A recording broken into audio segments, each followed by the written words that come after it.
በስመ አብ ወወልድ ወመንፈስ ቅዱስ አሐዱ አምላክ። አማስሩ ወሰንዩ ለወርኃ ታኅሣሥ በዛቲ ዕለት በዓሉ ለመልአክ ክቡር ቅዱስ ሚካኤል ሊቀ መላእክት ናሁ ያህሉ ምስሌነ ለዓለመ ዓለም አሜን።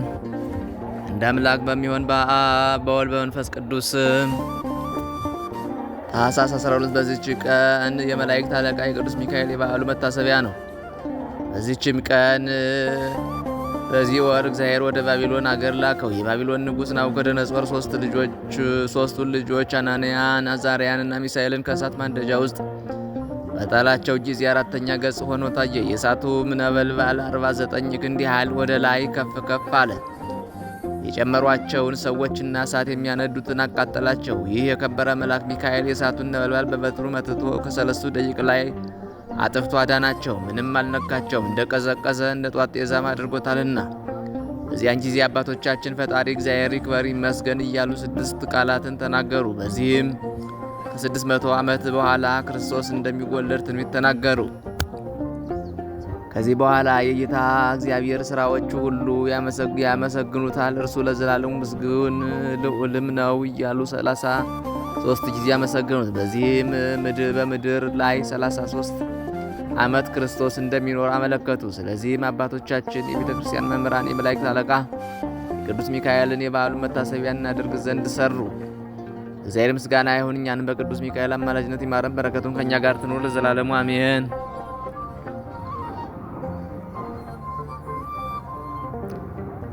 ሰላም ለከ አቃቤ ቅዱሳን እምታውኮ ወለጸረ ነፍሶሙ ዘሞቃይኮ አመመጻ ወልድ በአፈ ነቢያት ተሰቢኮ ከመያስተፋኑ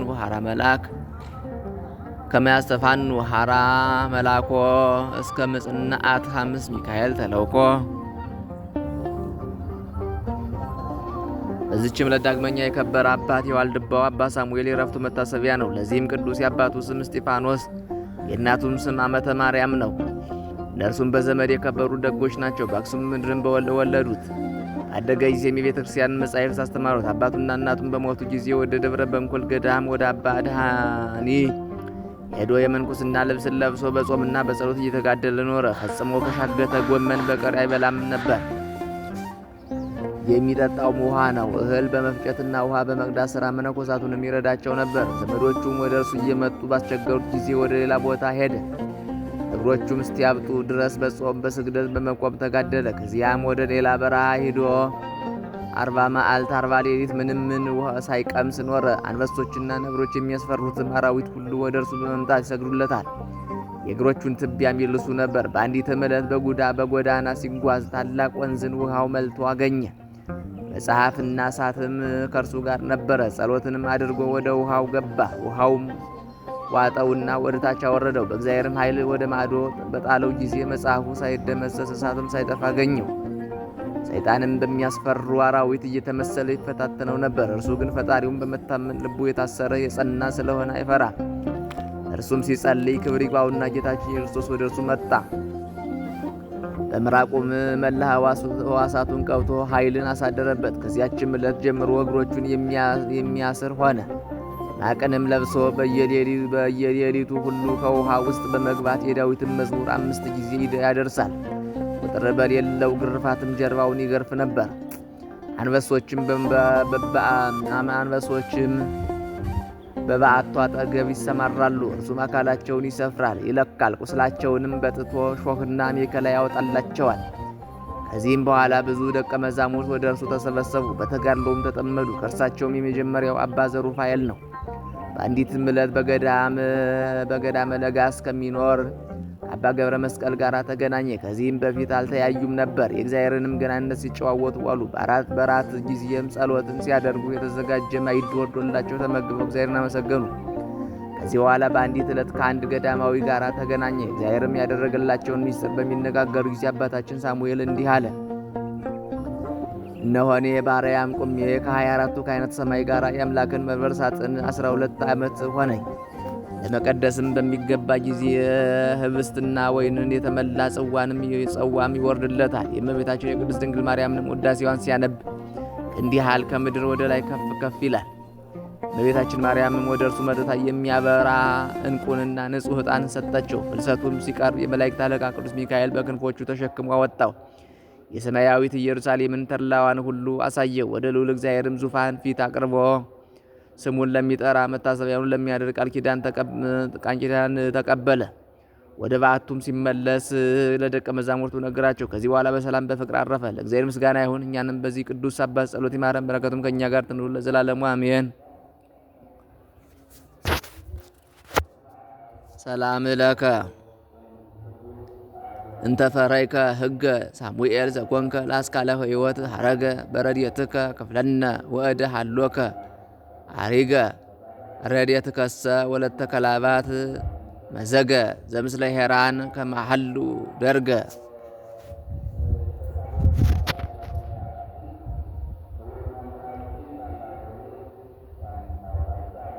በዚች ዕለት ደግሞ የአባ ነድራ ከደብረ እስዋን የታማኙም የቅዱስ ዮሐንስ መታሰቢያ ነው። በረከታቸው ትድረሰን ለዘላለም። እግዚአብሔር ምስጋና ይሁን አሜን።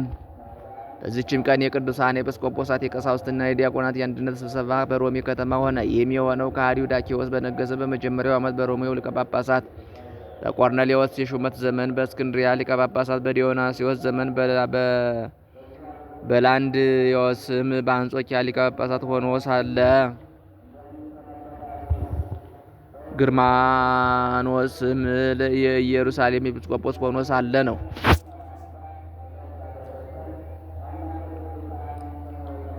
ይህም የሆነበት ምክንያት በስደት ጊዜ የካደ ቢኖር ወይም በዝሙት የወደቀ ወይም በየአይነቱ በሆነ ኃጢአት ቢሰናከል በንስሐ ሊቀበሉት አይገባም በማለቱ ስለ ቀሲስ ብናጥስ ነው።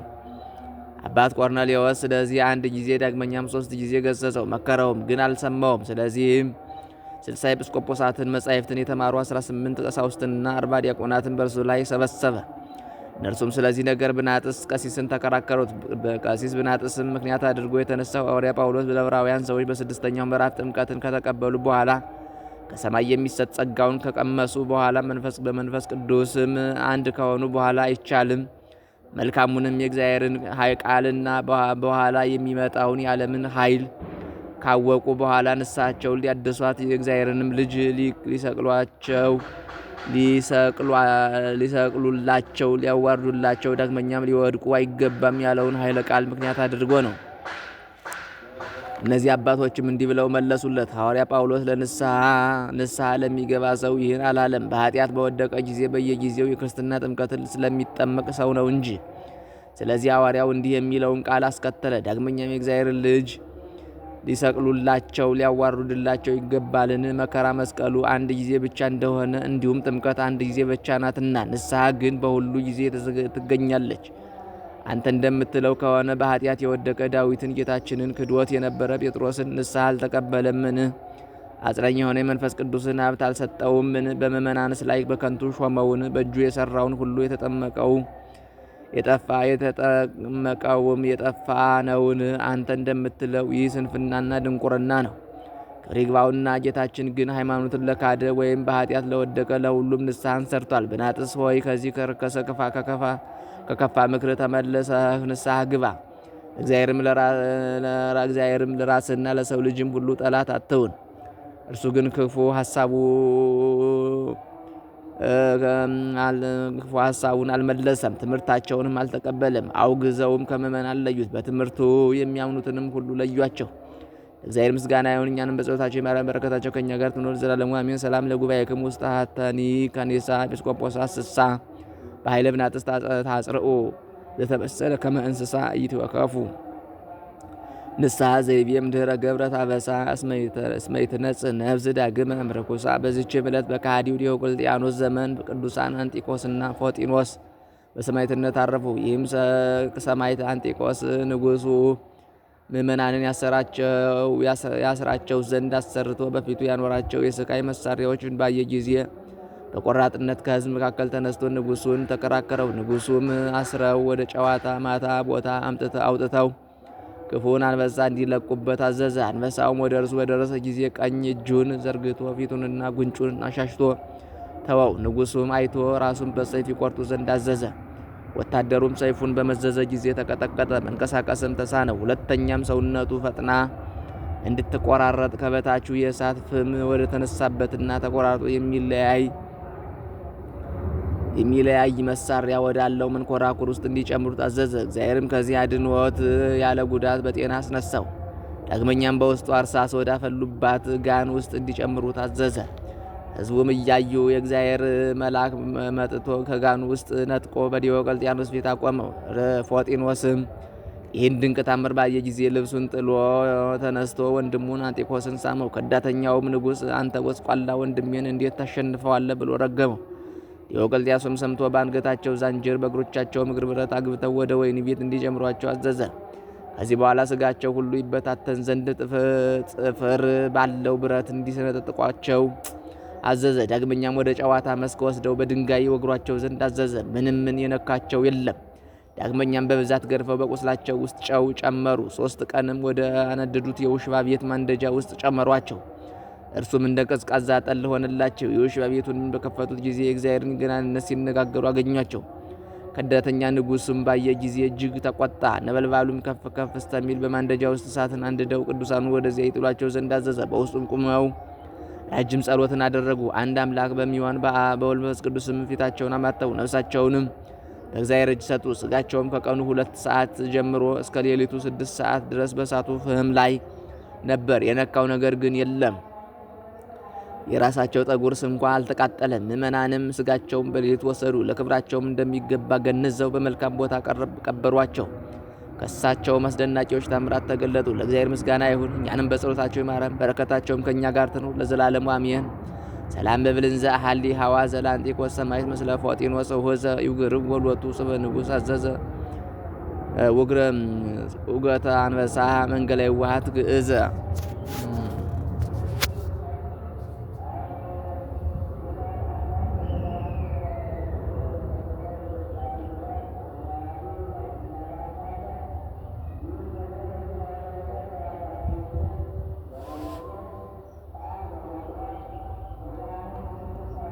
ጹገተ ወሁከተ አንበሳ መንገለ ይዋሃት